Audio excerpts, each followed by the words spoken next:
Assalamualaikum, bertemu lagi dengan saya Dr. Rahma. Selamat pagi semua untuk 1000 Sehat Selatan. Hari ini kami akan memberikan sedikit edukasi mengenai pengelolaan diabetes mellitus khususnya kepada usia lanjut. Seperti yang kalian sudah ketahui semua, jumlah pengidap diabetes di Indonesia pada tahun 2021 berada di angka kelima terbesar di dunia dengan jumlah sebanyak 19,47 juta jiwa. Apa itu diabetes? Diabetes sendiri adalah penyakit kronis yang ditandai dengan peningkatan kadar gula darah.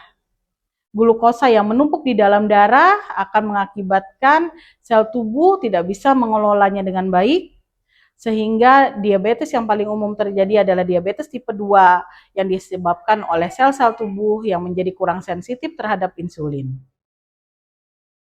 Apa itu prediabetes? Prediabetes harus diketahui adalah suatu gejala yang di mana kadar gula darah di dalam tubuh menjadi lebih meningkat dibandingkan normal, tapi belum dikatakan dia menderita suatu penyakit kencing manis atau diabetes.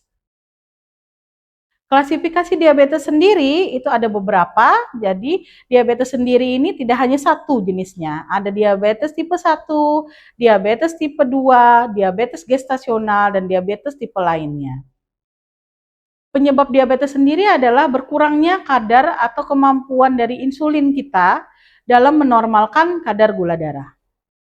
Faktor penyebab atau resiko yang mengakibatkan seorang menderita diabetes adalah bisa dari usia di atas 40 tahun, kemudian ada riwayat dengan keluarga yang menderita diabetes, riwayat kehamilan dengan diabetes, riwayat melahirkan dengan berat badan di atas 4 kilo, dan riwayat lahir dengan berat badan bayi kurang dari 2,5 kilo. Untuk faktor risiko penyakit diabetes sendiri bisa dari pola hidup, kemudian kadar lemak darah atau kolesterolnya yang tinggi, kemudian tekanan darahnya yang tinggi atau biasa kita sebut dengan hipertensi, ada riwayat penyakit jantung, serta makanan yang dikonsumsi tidak seimbang atau tinggi gula, garam, dan rendah serat. Untuk faktor risikonya dapat kita lihat faktor risiko khusus untuk diabetes gestasional atau pada kehamilan adalah usia di atas 25 tahun, kemudian melahirkan berat badan sebelum hamil itu di atas 25 BMI-nya, kemudian gaya hidup yang kurang baik. Kemudian untuk gejala umum yang harus kalian ketahui adalah diabetes ini ada triasnya, polipagi atau sering cepat lapar, polidipsi atau dia sering haus, kemudian dia juga poliuri atau sering kencing. Gejala tambahan juga yang harus diwaspadai adalah jika ada luka atau bisul sering hilang timbul dan tidak cepat sembuh, kemudian penglihatan kabur atau gatal di daerah kemaluan, luka itu sulit sembuh, atau ada kesemutan, berat badan yang tiba-tiba menurun tanpa sebab yang jelas, mudah mengantuk, atau bahkan terjadi impotensi pada pria. Itu bisa mengakibatkan diabetes.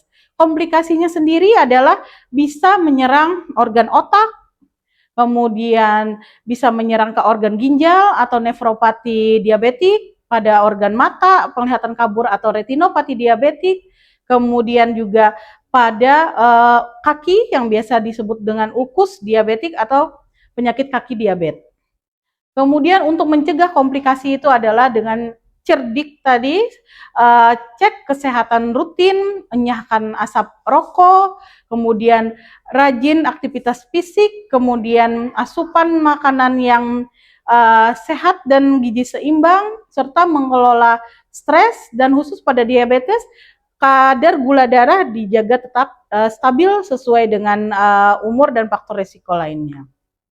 Kemudian untuk mengendalikan kadar gula darah ini ada target untuk pengendaliannya.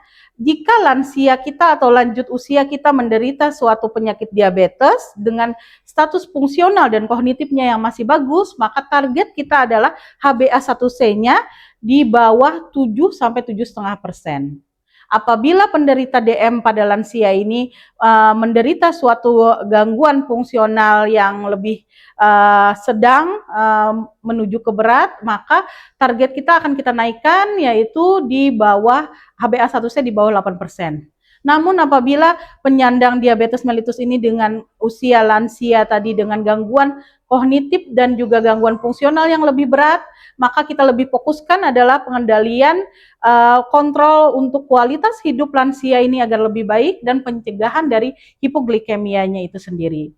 Sekian dari saya edukasi pada hari ini. Terima kasih Sobat Sehat Seribu Selatan. Berjumpa kembali di media edukasi selanjutnya. Wassalamualaikum warahmatullahi wabarakatuh.